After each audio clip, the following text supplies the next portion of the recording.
Hello everyone, this is Daughter Darkness, and today it's going to be the first video in a short series of videos where I basically just talk about my thoughts about each of the constituent parts of Kingdom Hearts HD 2.8 Final Chapter Prologue.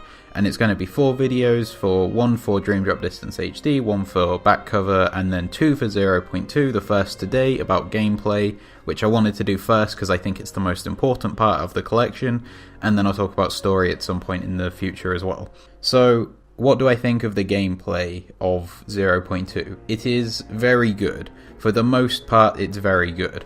It really is like exactly what they said it would be. It's a hybrid of Birth by Sleep and Kingdom Hearts 3. It kind of takes a lot of the concepts of Kingdom Hearts 3 and gives them a sort of Birth by Sleep feel. You've got a more traditional shot lock, you've got magic finishers but only after filling the Birth by Sleep style gauge, and you've got situation commands but they're magic finishes and command styles and everything. And the hybrid system for the most part works well. It's obviously fairly limited, which is understandable given the length of the game. It's kind of the more customizable Kingdom Hearts 3 style, mixed with the more kind of rigid Birth by Sleep system, where you kind of have extremely powerful stuff right off the bat, but that works a lot better for a 2 to 3 hour game than it does for Birth by Sleep. Okay, the combat itself, like, how does it feel? I think it's good. It's no Kingdom Hearts 2, but it's certainly a massive improvement on Birth by Sleep, and that's really all I kind of wanted from this game. Aqua, she still feels distinctly like Aqua, and I wouldn't want her not to. She feels a lot better than she does in Birth by Sleep. A lot faster, there aren't these big pauses between her attacks, she doesn't sort of hover in the air after finishing attacking. She's kind of like Aqua Plus. But she still does the sort of long, kind of theatrical sort of attacks that are kind of over the top, which is sort of part of her style. I couldn't think of a better way to describe it. Which I think bodes very well for Kingdom Hearts 3 in terms of how the game's going to feel. If we remember in earlier Kingdom Hearts 3 trailers, Sora's combos, they looked very rough, very slow. They had the gaps between the hits, they had the awkward float at the end of the combos, but like the actual movements themselves still looked like vaguely like Kingdom Hearts 2 Sora. Certainly, you know, it felt like you were watching Sora fight, just a not very good version of him. Whereas 0.2 takes Birth by Sleep, which had the same flaws as the earlier Kingdom Hearts 3 stuff, and sort of makes them a lot better. So I think if you apply what they did to Aqua to doing that to Kingdom Hearts 3 Sora, we're going to end up with a game that feels, if not like maybe quite as good as Kingdom Hearts 2 or better, at least sort of around that level, and that's really all I can ask for.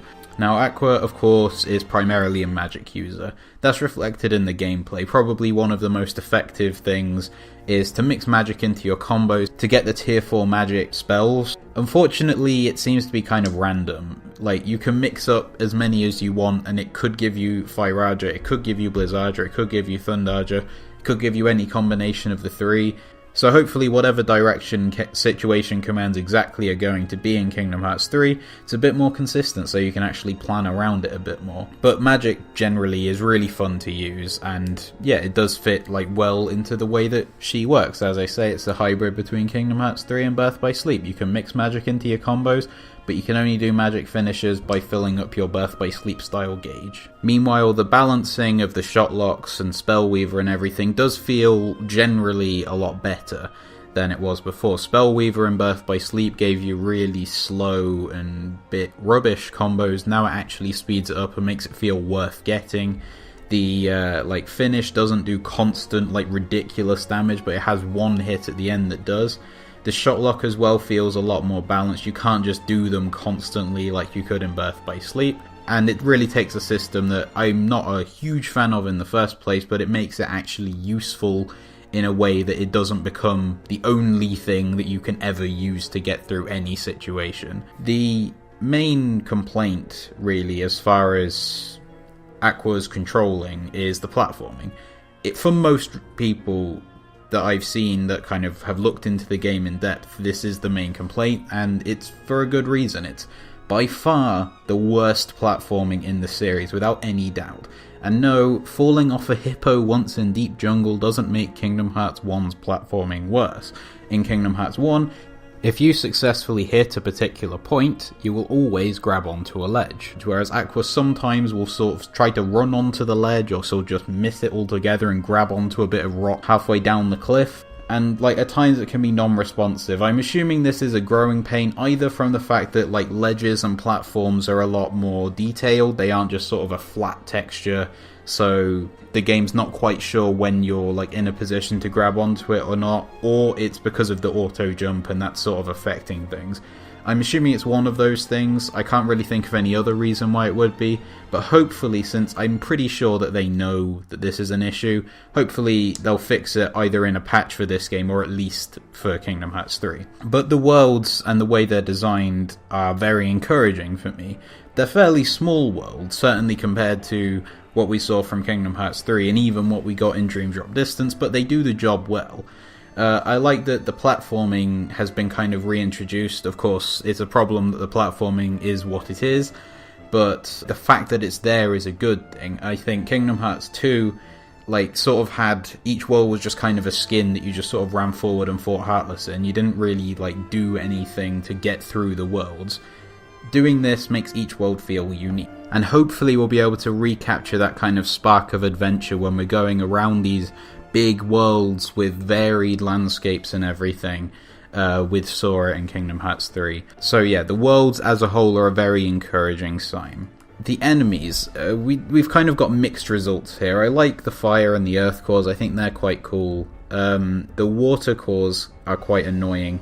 I'd still say that like virtually all of the enemies here are better than most of what we got in the last couple of games, but yeah, there's still some scope for improvement since they've said they're going to be specifically working on Heartless AI to make them work together and everything, which we haven't really seen yet. I'm assuming that's something that's sort of still a work in progress, so hopefully for 3 they actually, you know, live up to what they've said they're going to do. Okay, the bosses, which for Birth by Sleep and Dream Drop Distance was a particular weakness. The Demon Tower was too unforgiving to begin with in terms of how it would attack you out of nowhere and there was nothing you could do about it.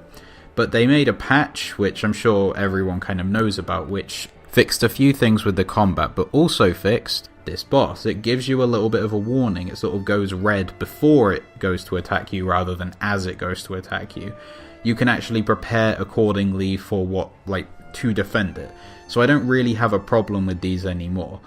I think they've gone from being a sort of annoying bad boss to being just an okay one. I'm not going to say that it's like my favourite boss I've ever fought, but generally that's usually how giant bosses are in Kingdom Hearts. They're either okay or annoying. We also get to fight Darkseid a few times, and he is Darkseid. I don't really have much more to say than that. He has a couple more attacks, but essentially he's the same thing that we've been fighting since Kingdom Hearts 1. And then the final boss, which I guess if you don't want to know what the final boss is, then go away now. It's the Demon Tide, which is sort of the upgraded version of the Demon Tower. It's a big, massive Heartless Swarm. And this is the only boss now that I think is actually a problem. And even then, it's sort of small things that I think can be tweaked a bit more. It doesn't need like a massive major overhaul. 3 things I can really think of. The first thing is that it has an attack where it kind of throws loads of shadows at you, and there's very little you can do to like get out of the way, like unless you're lucky and you're already a bit out of the way. If you get hit by it, you just have to barrier and hope for the best. If they maybe like just made it throw 1 at you, like slowly, and then a couple of seconds later would start throwing them all at you, I think that would be fine. Or like just generally give you a way to actually warn you that it's going to do this. In the second phase, it doesn't really have any safe openings at any point, so I just think like they could maybe give you a little bit of time once it has an opening that it won't attack you or whatever. And then finally the second phase DM, which is definitely avoidable by taking advantage of Combo Master and the fact that Aqua's combos keep her up in the air, but I think maybe it could just do with being a bit shorter more than anything. If they just shorten the length of the final boss's DM, then it would probably be slightly better. And if they just tweak those things, then I won't have any problems with the Demon Tide anymore. Phantom Aqua, the boss that was shown like in the trailer, and there are 4 different versions of her. The first 3 just sort of have like individual moves and they're fine. They're well designed and everything, but they're weak. so you can kind of get your way through them even if you don't know properly how to beat them.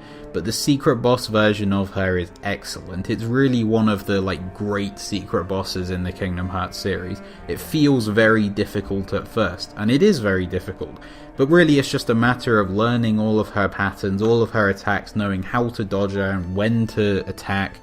This is the only human boss in the game and it is so well designed, it's probably up there with Lingering Will and those kind of things as good secret bosses. Is it as good as them? Maybe not, but it's definitely up there. And the fact that this is the only human boss in the game bodes very well for Kingdom Hearts 3, because I really like the human bosses in 2, and if we've got one here in 0.2 that's up to that level, 3 should be okay, hopefully. So yeah, that's basically everything. I said when I played a demo of 0.2 at EGX that it kind of felt like Birth by Sleep done right, and I still kind of stand by that now.